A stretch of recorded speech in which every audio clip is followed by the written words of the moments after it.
While entrepreneurs are often lauded with creating new businesses and ideas, it is more often the case that change agents working within organizations, or intrapreneurs, are responsible for innovation and seeing those new ideas through to completion. Welcome to the Innovation Economy Intrapreneurs Series. I am your co-host, Adam Chen, an independent change management consultant and current president of AmenityLink, a property technology company. In this series, you will hear stories and insights from leaders within organizations that have had the courage to create new ways to move business forward. To listen to the latest episodes or sign up for the Innovation Economy newsletter, go to innovationeconomy.show or click on your favorite podcast app to make sure you hear the latest episodes. And now, on to the show. Today, my guest is Christine Tran. Christine, welcome to the show. Why don't you start by telling our listeners a little bit about yourself and your journey?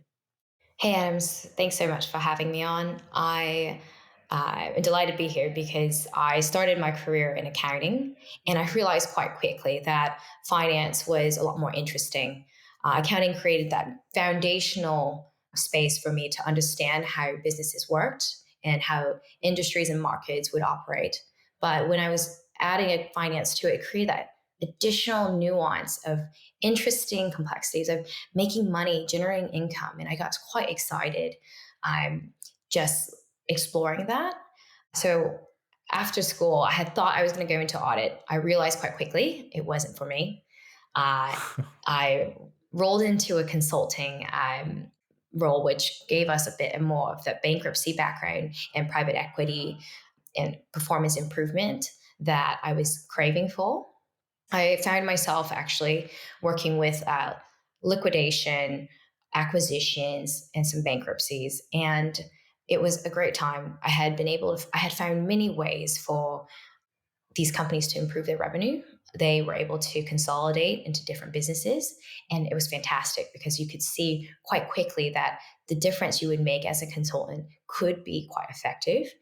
However, it did come with a bit of that nuance of just the grief of shutting down a sector and seeing some of the employees lose their roles because of cost cutting. And I realized quickly that it wasn't for me. Interpersonally, I became quite good friends with folks, and I struggled a lot with the concept of letting go of someone. And it became almost a little bit too personal. And so bankruptcy was difficult in that way. I was getting a bit emotionally tied. I was getting burnt out traveling 80% of the week. I wasn't seeing any of my friends in Chicago. I was struggling quite a bit with loneliness and being on the road all the time. It was a quite male-dominated space. And so that in itself caused me a lot of trouble because I felt like I didn't belong, especially when things like golf came up. I wouldn't be able to speak to it much. And so I was looking for something a little bit more analytic driven. So I love data, I loved data platforms, and I love software. And so I decided to pivot into the space and found myself at a financial services company. From there, I was there for about 5 years and quickly was able to grow in the ladder. And it was amazing. They gave me so much autonomy and drive and direction to do whatever I wanted. I quickly realized that if I acted like an owner during the role, it would give me the ability to just naturally get more responsibility. And so from there, I was able to build out a data analyst platform, a security platform. I actually instated data management practices that enabled, one, compliance for trading, but also two, to drive actual accurate results in the financial markets.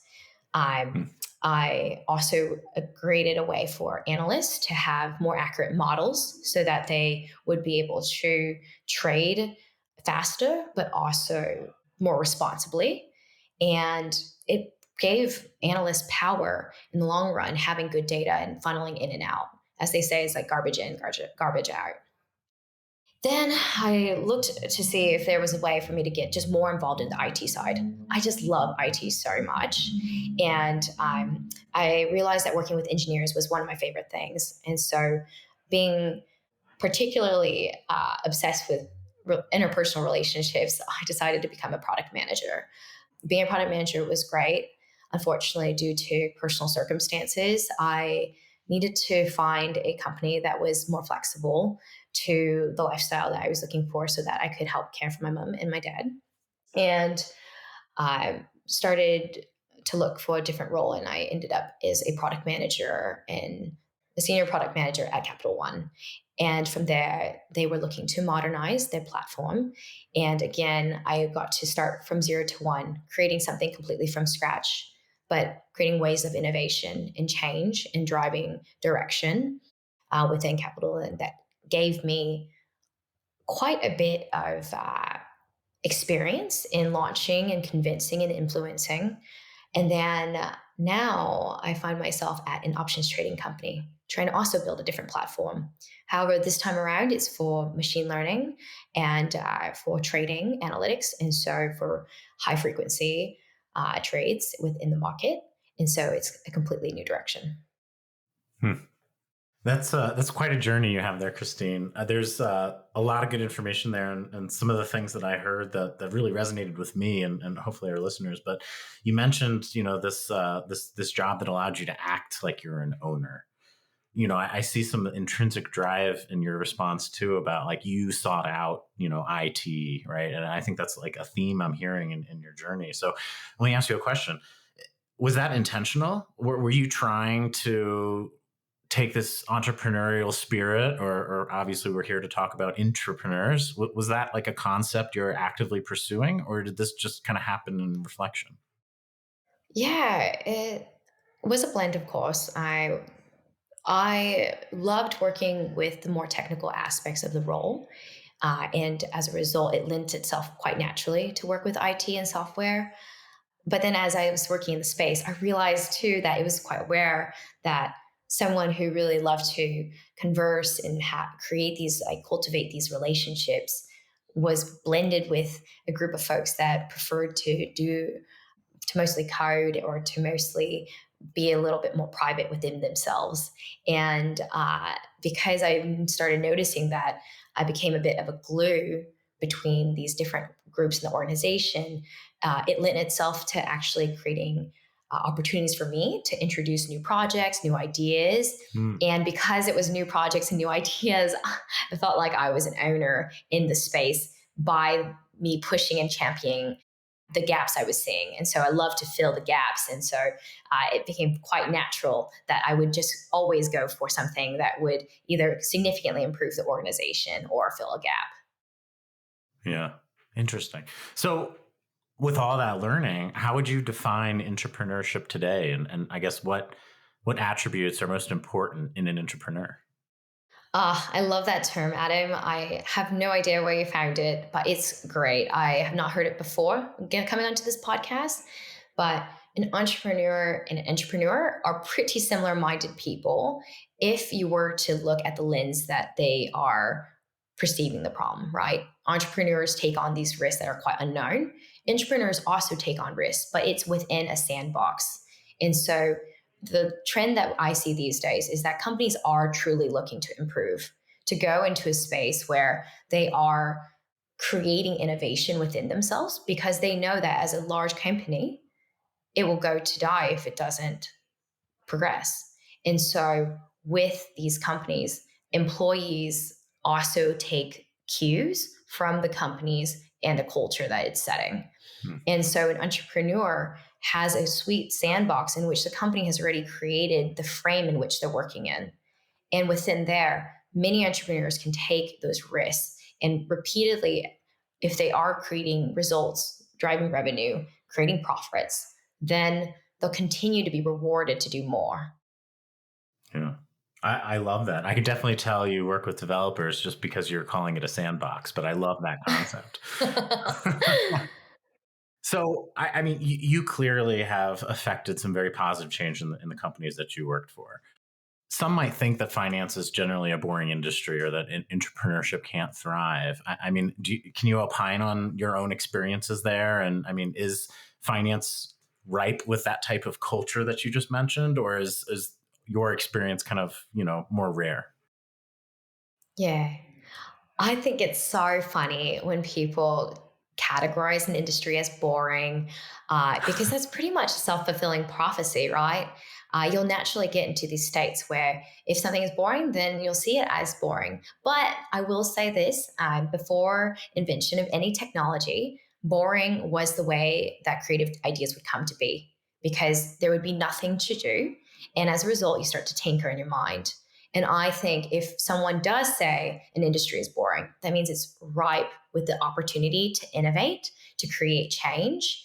And I would challenge anyone who's listening, if you are in finance or if you're thinking about going to finance but are deterred by the adjective boring, just be very aware that it actually is a space where that needs a lot of help. Then there's a lot of space to drive the change that you are seeking. So for me specifically, I have found it to be very easy to create change. And it's actually it's gratifying to see the waves of change that you can make within the industry. So, say, for example, something like accounts receivable or settlement, these very typical accounting functions that have existed for years. You can introduce a brand new software that speeds up the timing of an entire month's closing of the books within 2 days period versus a month. And that measurement, that ability to measure, oh, wow, I've moved something from a month processing to just 2 days is incredible. And there's nothing that beats it more when you realize how much time you've given back to the individual. The same has been applied for also at Capital One when I'm looking at these modernized backend solutions. A request used to take, say, for example, an overnight file to process these batch information. Changing it to an API solution created a way for these to be pushed through within 3 seconds. And that real-time feedback, it's measurable. And that's what makes finance not boring, is that there's just so much space for you to be an effective change agent and create this feeling of success that I would argue that a lot of other industries you might not be able to have. Yeah, I love that. I see opportunity abound in a variety of different industries, and certainly that's the aim of this show, right? Is to show all that opportunity out there. So a little bit different question, but you talk about being a change agent. I'm curious, in your journey, have there been any significant hurdles or challenges that you faced, and how did you overcome some of those? Yes, being a change agent in itself is quite uncomfortable. First off, you are put in a quite uncomfortable position, having to be the voice for a lot of the different ideas, and different is not perceived often with acceptance. And so the biggest challenge I've had is just with influence, like working on that influencing muscle and creating the space for others to vocalize some of their fears around the change. And then from there, your response to that change as well needs to be curated and tailored to the individual who's concerned. I think there's a lot of validity when there's worries about change. First off, it's risky. Innately, when you're working within a firm that has been running and it's been established, any amount of rocking the boat could potentially veer away from the norms, and the norms could be the reason for why you're having recurring revenue in the first place.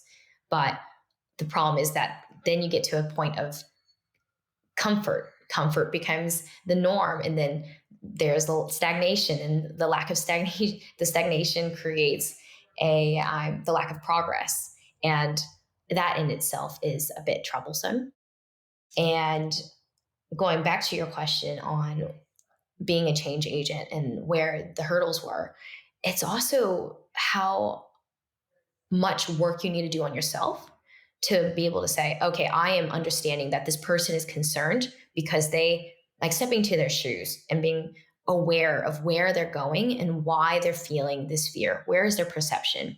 So for you to be a change agent, you must first actually understand your own intent as to why you're making this change. And even if you truly believe that it is the best thing that could ever happen within a company or your idea is the best, you need to put the ego aside and ask yourself, okay, if this is the best thing, can you try to play a devil's advocate within your own idea And then can you try to understand everyone else's needs? And that's not to say that you're going to take into consideration and follow another person's perception. It's much more of the fact that you'll be able to create buy-in with stakeholders. You'll be able to create cohesion with an idea. And it's a trickling effect, right? And it ripples throughout the company. When you take the time out to just say, you're human, I'm human, we have these very logical parts of the organization that we're trying to run. We are so creating that balance between that logic and that emotion. And it's difficult. It's a gray area. Every single time a new change comes up, a different can of worms will be opened up. And then as a result of the different cans of worms, you will have to respond differently. And that dynamicness needs to be continuous. It will create a lot of emotions behind it, but you just need to respond accordingly. Yeah. So, Christine, it sounds like you have a lot of the innate characteristics, right, that an intrapreneur or an entrepreneur might embody, right? Where did that come from? I was raised in a crazy family. My mom is a serial entrepreneur. She had basically taken all the money off the table to pump it back into her business. So I was raised with very little stability, and perhaps might be the reason for why I care about it so much now. But it also gave me a lot of direction. I would constantly be asked why I was doing something and if I had to do it that specific way. Is there ways for me to do it better? Or can I just replace it with my own idea? And there would be consistent debate if I could bring an idea out to Shark Tank. And so for me, being an entrepreneur, it's all about just an ownership mentality, owning what you're given, owning the responsibility and making it a whole lot better with your ideas and just injecting that back and forth. And then from there, also, you can be an entrepreneur as you're an intrapreneur. When you're an intrapreneur, you can spend your time 40 hours in a week working for a company. But on the side, you easily can create ways for passive income. I own my own real estate. I rent it out. I have hundreds of different types of tenants. And I also still have started different ideas and wait for which point for it to take off. So I have several ideas I've launched now, and some of them have been extremely unsuccessful, but then other times there have been quite a bit of traction. And so I just wait to the point in which the idea lifts off, and perhaps I would spend a lot more time on the idea once it gets there. But there's no need to rush to be an entrepreneur when being an entrepreneur is just as good. You are making the time to practice being better in a different environment. It's just about the setting. You can just do both, right? There doesn't need to be this one or the other. Folks are so tied in this idea of like intrapreneurship and entrepreneurship as mutually exclusive. And it's not that case at all. It is not mutually exclusive. It is definitely a place in which you can have synergy and a place in which you can also take ideas that you're learning on the ground and putting it into your business. And on the side, you just have to dedicate additional time if you want to be an entrepreneur, but also have a stable income. And that's the most practical way in some ways. That's how folks will have benefits, start a family, create a life that is worth living. And then eventually when you get to that point where you can take that large risk because you've saved enough money and you have felt like you have gotten enough credibility, then go for it. It's just a different timeline, but it's the same result, which is owning your business, owning your life, and making sure that you have a pillow to rest your head on. Yeah, I love that. You need to take ownership of the work, but you also need to take ownership of your own path too. And I think a lot of people aren't active participants in that. So I love that message. Right. You don't need to gamble it all away.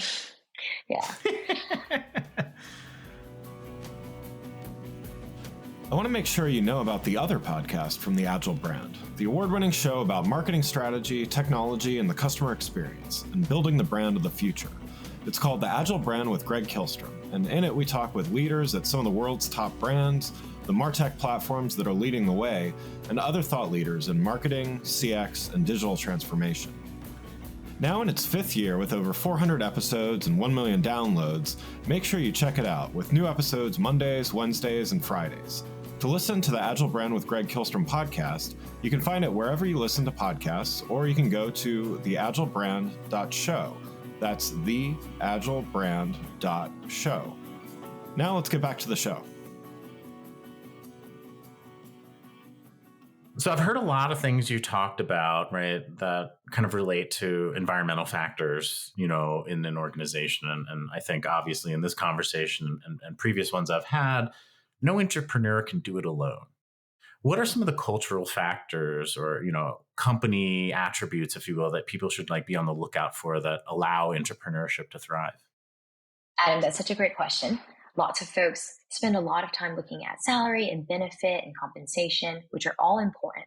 But one strong indication of a company that is looking to grow and innovate and succeed is one that allows for open dialogue, discussion, debate, and diverse perspectives. Entrepreneurs will have potentially a co-founder that will allow for different conversations, but if an entrepreneur can leave space in the room for another individual to speak up that may not be a co-founder or a board member, that's a really good sign of someone who is open, who has put their ego aside and has realized that there is a lot of possibilities and perhaps they could be wrong. And as a result of that, the culture and the dynamic is to be able to speak about different ideas. You actually naturally create a way for folks to also change their minds on both ends. So an entrepreneur can grow mindset-wise with the additional new perspectives. And then as a result, your employees actually end up learning and growing as well under their watch. Because as an entrepreneur is able to dissent, an entrepreneur can listen to that and understand how to bring new ideas and solutions to the table in a more evolved manner. And over time, they may not achieve the success initially, but long-term, the employees will grow and actually become a much better version of themselves through the time of dissent, because then they know what kind of questions that an entrepreneur have of the questions that they have.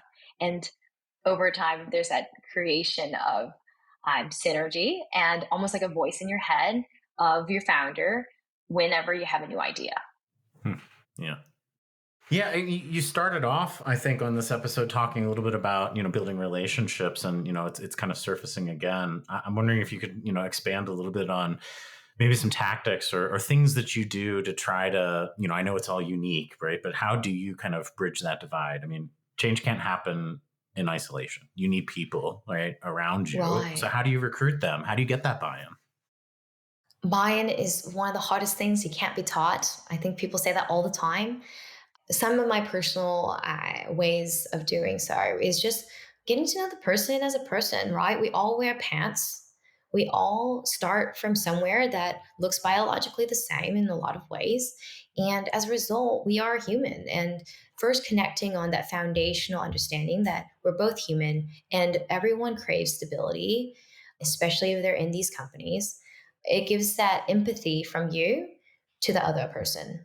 And if you do find that there's folks who are bought in already, I would say work with those people to help spread what you need to be done. It doesn't need to be harder on yourself, right?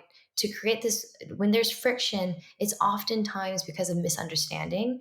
And so if you can partner up with other folks within the organization that's quite open to that change or is an innovator in this space, you actually make a lot of room for another person to connect with them. Perhaps they don't connect with you. Don't make it personal. It's about what you're doing to drive bottom line changes or what you're doing to make the organization better as a whole. And no matter what, even if you are not in an organization, you will be in a space where you need to influence another person. And you hold a lot more influence than you ever would believe. I think somebody's like, oh, no one will ever notice, what you're wearing that day. Like, don't worry about it. You're overthinking it about yourself. I think we need to meet somewhere in the middle where you do have a lot of influence, but you may not have so much influence that your clothes are affecting someone's personality or feelings for the day.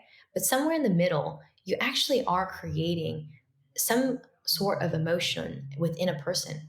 And being aware of that gives you a lot of space to say, here's my opinion and here, let me share it. And keeping an open mind if someone doesn't agree. That's my number one trick, is just to get to know the person. Yeah. Yeah. Good advice. So I want to go back to something that you mentioned earlier on too. It was related to risk, and the differences between intrapreneurship and entrepreneurship. Do you see them as being mutually exclusive? Do you see one kind of setting the stage for the other? Like, how do you think about, maybe a listener's journey as they're thinking about, a path to take in life? Yeah, I think that there's an inflection point, right? Entrepreneurs may take the first step of the unknown, but there's also an entrepreneur's world where they take the first step of the unknown within the known world that the entrepreneurs have set. And so if that's the case, you'll start to see that there is this moment in which the entrepreneur needs to stand up for a brand new idea that's quite uncomfortable and may pivot the direction that the initial vision was set on. This is where you need to look and see and say, okay, if you want to have buy-in for a new idea, you need to work on the change management of it significantly, because the same idea as an entrepreneur trying to get additional funding, or the same way an entrepreneur needs to change his organization to accept a new product line, the same can be done for an entrepreneur. The entrepreneurs have certain ideas that are just proof of concepts, right? These proof of concepts eventually need to be productionalized within the company. I'd say that's the exact same leap that an entrepreneur is taking within an organization. And so if they're trying to take that leap and you're seeing this gap, the same thing applies on change management. You need to have people bought in on this idea. The strategy behind how do we productionalize this? How do we make people comfortable that this is the new norm? And then how can we get them to consistently, over and over again, accept the new norm? Because there is no norm. That's the point. The less that you are focused and tied as an organization to the concept of a norm, the more risks you can take. And these risks can eventually lead to success, but also these risks can lead to failure.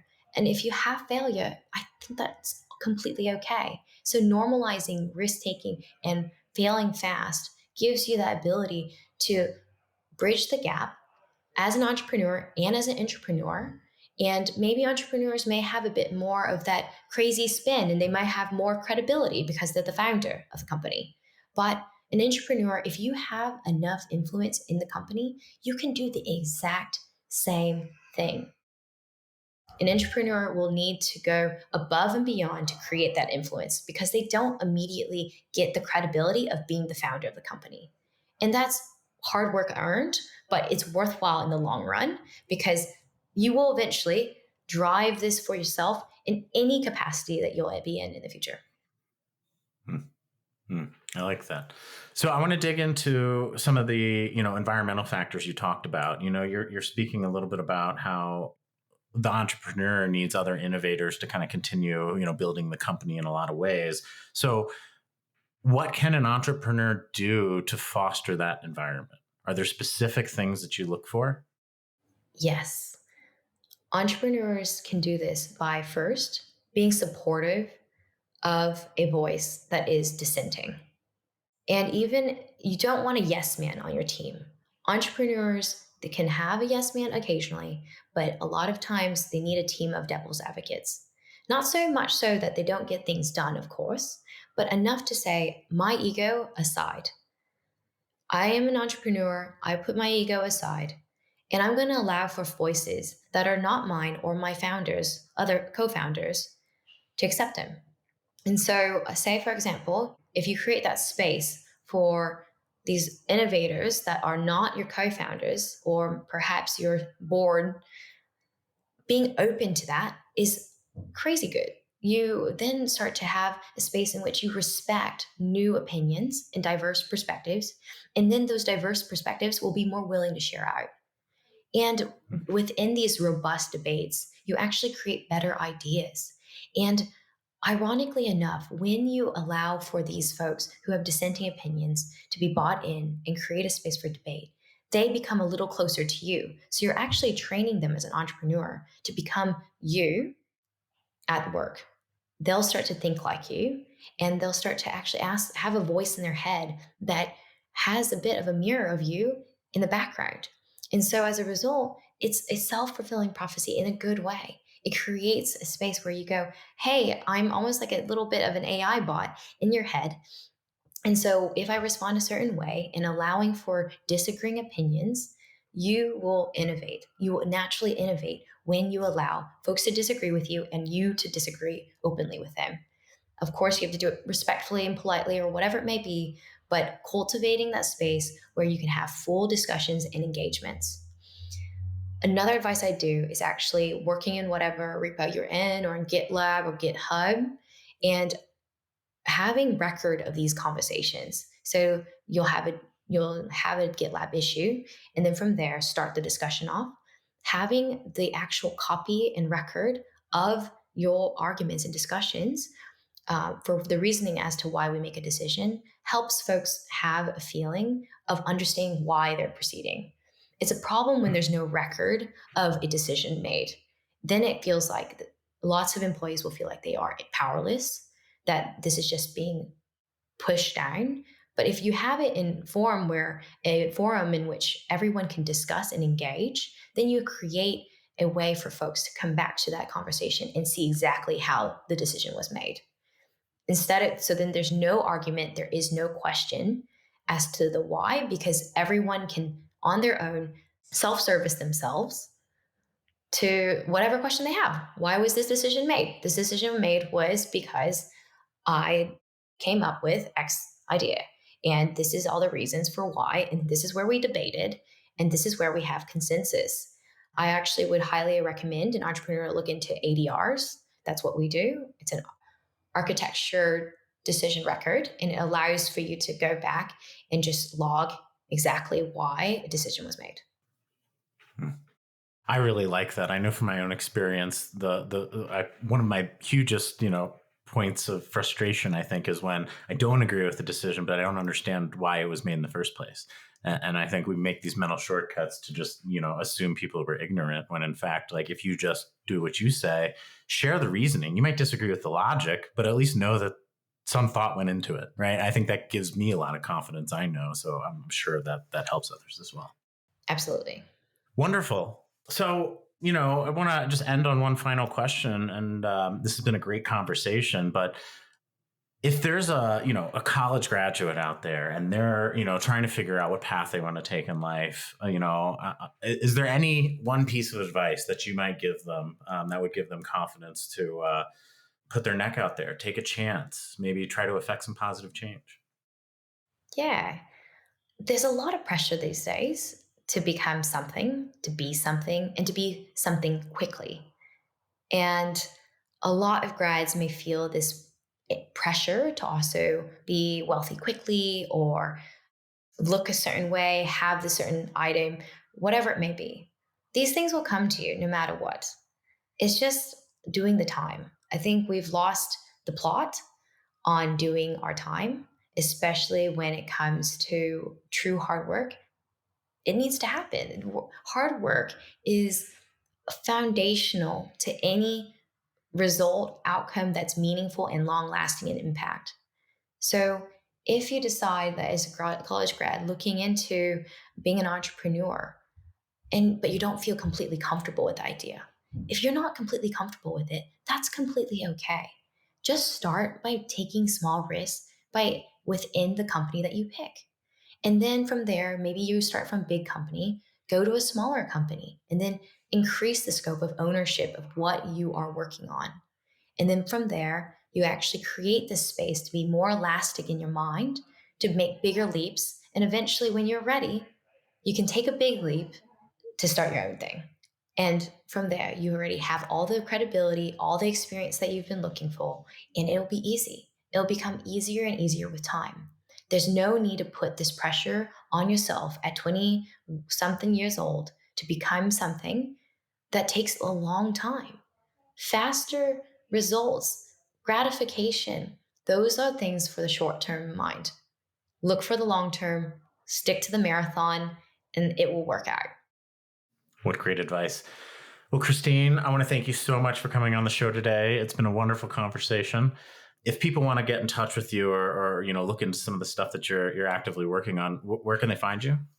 You can find me on LinkedIn. I have social media as well. And if you would like to reach out, you can always reach out at cktc@hey.com. Great. Well, thank you so much to our listeners for joining the show today. And until next time. Thanks again for listening to the Innovation Economy podcast. If you enjoyed the show, please take a minute to subscribe on your podcast channel of choice and leave us a rating so that others can find the show more easily.